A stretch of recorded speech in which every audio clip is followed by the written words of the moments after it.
We are going to have our next submission, which is on sustainability in action, empowering communities to protect themselves and the environment, by Prof Emmanuel Adinyira'. There's something small about Prof. He is the immediate past Vice Dean of the Faculty of Built Environment at the KNUST, Kumasi, Ghana. He is a professor of construction, project management in the Department of Construction Technology and Management, that is the College of Art and Built Environment. He's the youngest to have achieved this feat in Ghana. Please, let's give it up.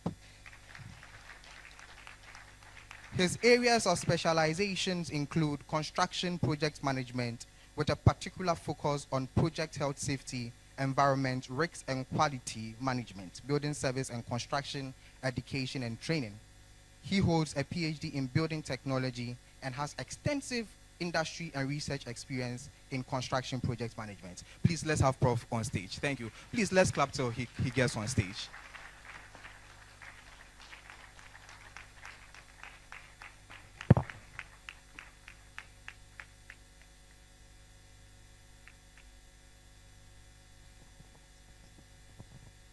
Yes, Shadrach, thank you very much for those kind words. We'll have a conversation after here, right? All right, good afternoon.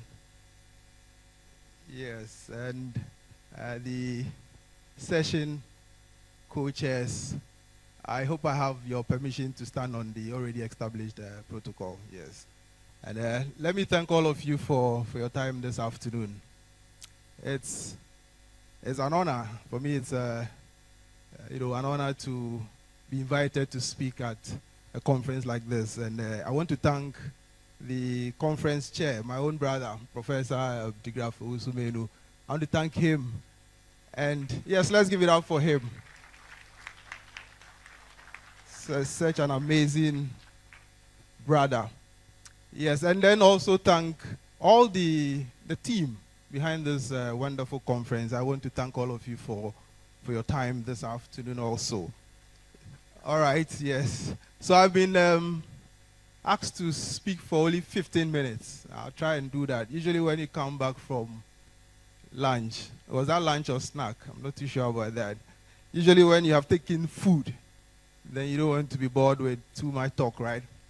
So I'll keep it simple, snappy, and then leave you with some food for thought. I have a presentation there. I just want to be sure this will work.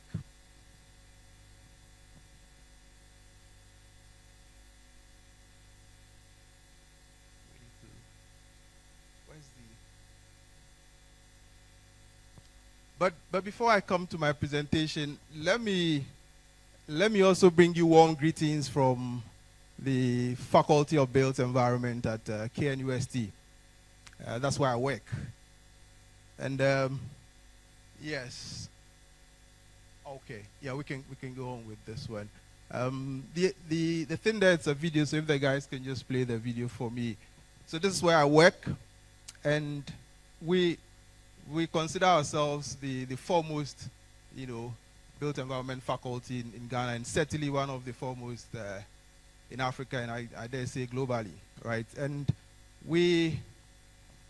we're doing a lot in this area, the area of sustainability, resilience, and the rest. And we're doing that with some 4 teaching departments. So the Department of Architecture, the Department of Construction, Technology, and Management.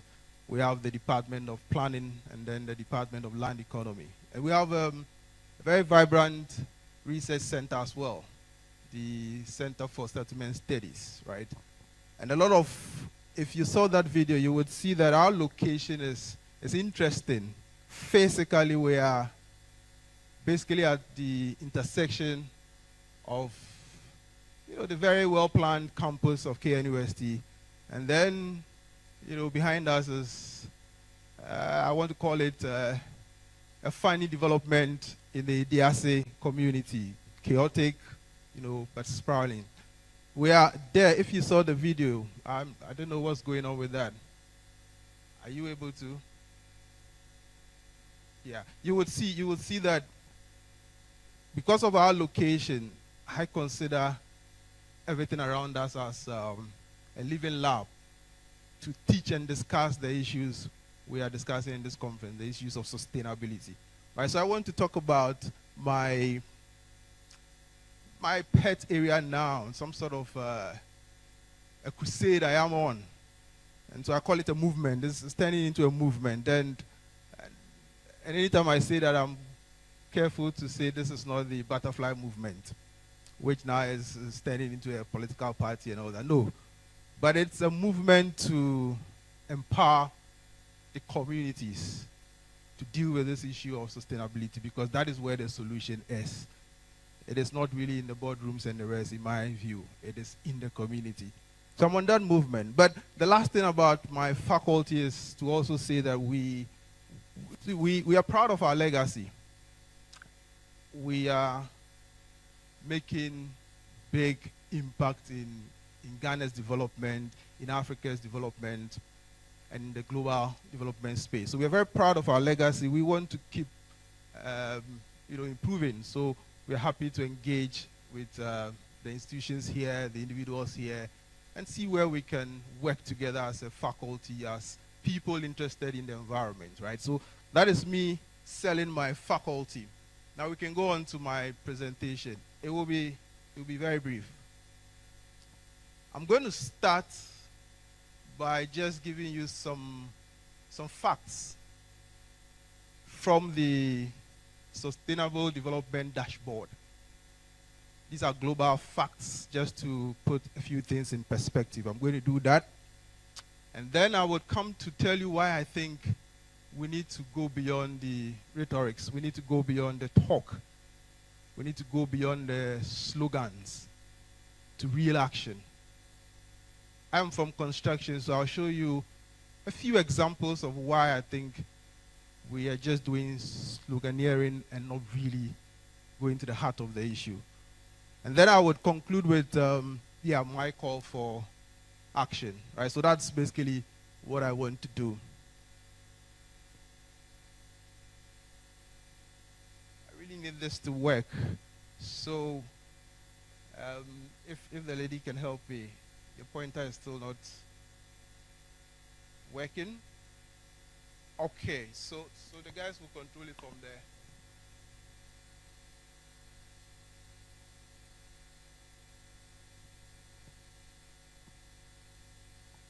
So I'll start with this. Some few facts from the dashboard.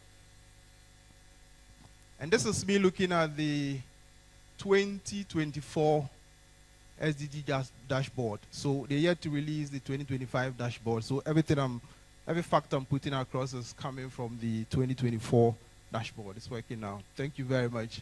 Good. So we can have a look at this.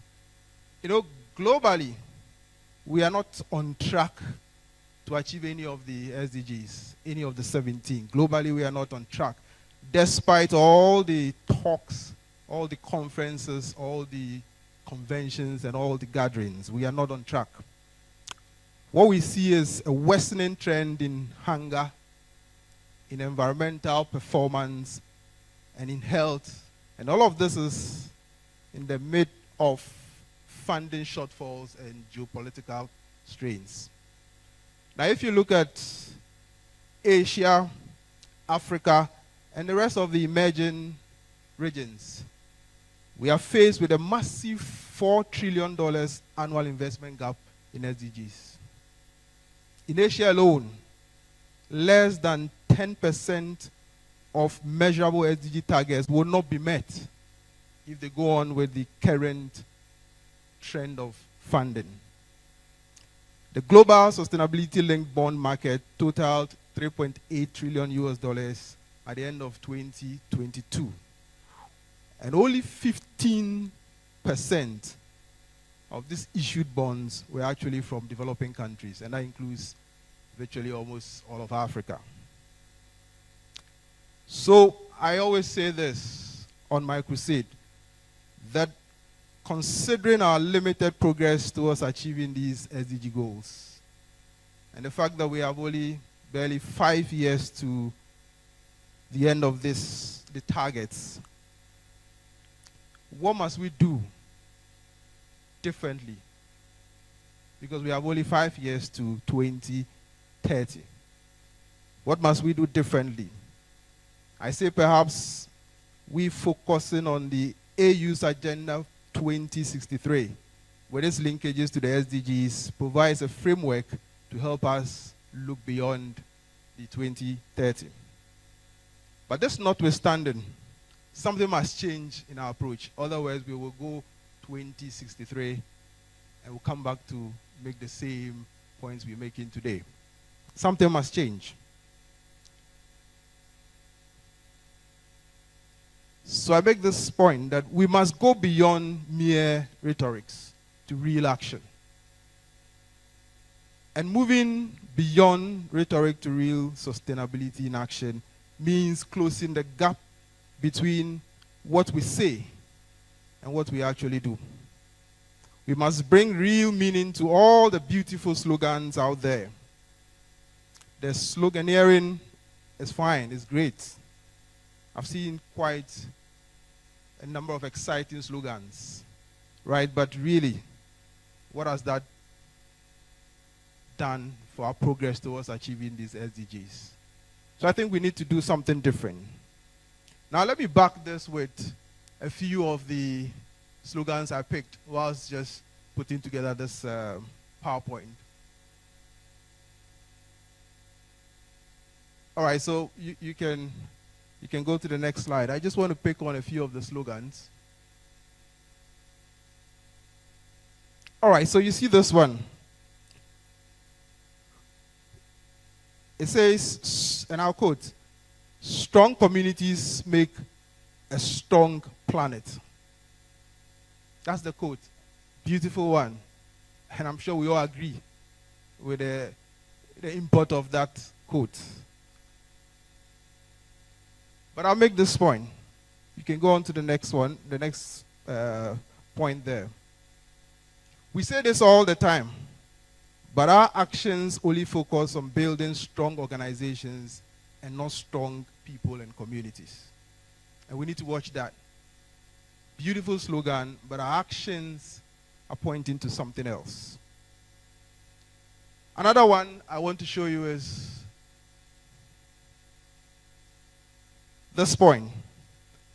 So, quoted unquote, when people protect their home, they protect the earth. Beautiful slogan. I agree 100% with it. But I make this point. We only focus on protecting the people at work. And I'm into occupational health and safety. There's a lot going on in that space. It's all about protecting the people at work, neglecting the people at home and in the communities. And so we have a beautiful slogan, but there's a disconnect in terms of what it is we are doing. I'll show you another one. Kindly go on to the next slide. And this is the slogan I want to believe we probably will hear it in this conference. Quoted unquote, ESG, that starts with people, lasts for generations. I agree 100%. But we say this and we only focus on investments in the area of technology, system advancements, completely neglecting the people aspect of these systems and the technology. So we need to watch that. There's a lot of exciting slogans out there, but really, is that what must happen? We need to watch that. Maybe I'll go on to a last one and then I'll stop with the slogans and make a few more points. So you can go on to the next one. And the next one is about us, Ghana. In this country, we always say this: protecting today, preserving tomorrow. We say that protecting today, preserving tomorrow. But all our actions portray a people who are economic driven. It's always the economics over the moral persuasions. No wonder Galamsey continues to be our Waterloo, because we are just driven by the money and not the moral persuasions, not the ethical issues. I'll say this about us in construction. We probably are as guilty as the Galamseyers. And I'll show you why I'm saying that. You can give me the next slide. We in construction, we focus a lot on technical expertise, building proper regulatory frameworks and industry standards, while our surrounding communities are often left with very little knowledge of how to protect the environment and themselves. There's a problem for us. You can go on to the next slide. So that's the point I'm making. We're investing in the wrong area, I think. Go on to the next slide. We spend millions on health, safety, and environment training for our workers. Yet the women who sell around us, the people around us, completely behave in a way that suggests they have little or no awareness of environmental consequences of actions. I'll make another point. We celebrate physical infrastructure as a sign of progress, but we neglect the invisible long-term infrastructure of safety, knowledge, environmental stewardship, and community resilience. We need to watch that. We continue to build bridges, but we are really not connecting with the people. So I'm always challenging us to not think about the physical, but think about what it is we must accomplish. You can go on to the next one. I'm going to, yeah, okay. Yes, so you can go on to the next one. Yeah, this is fine. So we in construction, again, we focus on, putting up buildings that, meet the accessibility standards for the persons with disability.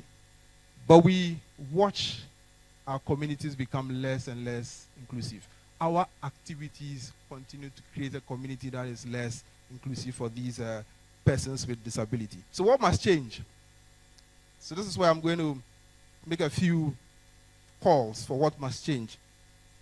We all, policymakers, churches, businesses, educators, and researchers, and everybody else, must recognize that local empowerment is a vital pathway to real sustainability. It must be about empowering the people.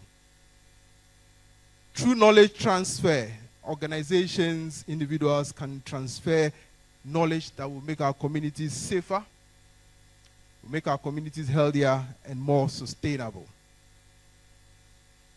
So to businesses must review their ESG policies to include not just the company's needs and the well-being of their workforce, but they also must look at the communities where they operate.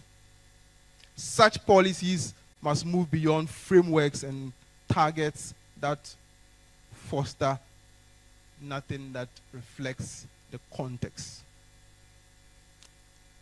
Community ESG knowledge transfer should be prominent in our policies, in the formulation and even the implementation of our policies. These things must be prominent. Embedding sustainability in local governance, planning, and daily practices ensures that it becomes something that is lived, one that empowers the people in the community, one that strengthens resilience, and one that sustains development gains. So the challenge before us is not in defining what sustainability means. I think that is not the essence of meetings like this anymore. It is to demonstrate what it looks like really in action. So sustainability education interventions must be intensified much early in the lives of our people, perhaps in their preschools and the rest, where they begin to form some interest in the issues of the environment. So my dear, I will soon be wrapping up, right? Okay. Yes, another point I want to make is this. For the organizers of this conference, and my dear brother, I'm sure, is listening to me, let us commit to transforming this well-intentioned discourse into measurable outcomes that make sustainability both local and lived. I want us to pay attention to the fact that sustainability ought to be local and it must be lived. I say all these because to move beyond rhetorics to action, sustainability must be localized and lived, not just talked about. So as I conclude, let us all remember that sustainability cannot thrive in slogans or sit in strategy documents alone. And I see a lot of, business leaders here. It's not about the documents, the strategic documents that we prepare. It must be rooted in the realities of our communities, in the way we build, the way we design and live every day. Each of us here, policymakers, planners, educators, researchers, business people, etc., we have a role in making sustainability a lived experience rather than a distant goal. So let us champion initiatives that reflect our local context, one that empowers our people, and one that translates big ideas into tangible, everyday practices. True progress begins when sustainability stops being something we talk about. And I want to say this again for emphasis. True progress would begin when sustainability stops being something we talk about and becomes something we live out. So thank you very much for your attention. I would have really wished to have a bit more time to provoke your thoughts, but I will bring my movement to you. I'll find you in your corners and I'll provoke you to think beyond what it is we are doing now, because we are not going anywhere with the talks. Thank you very much. Thank you.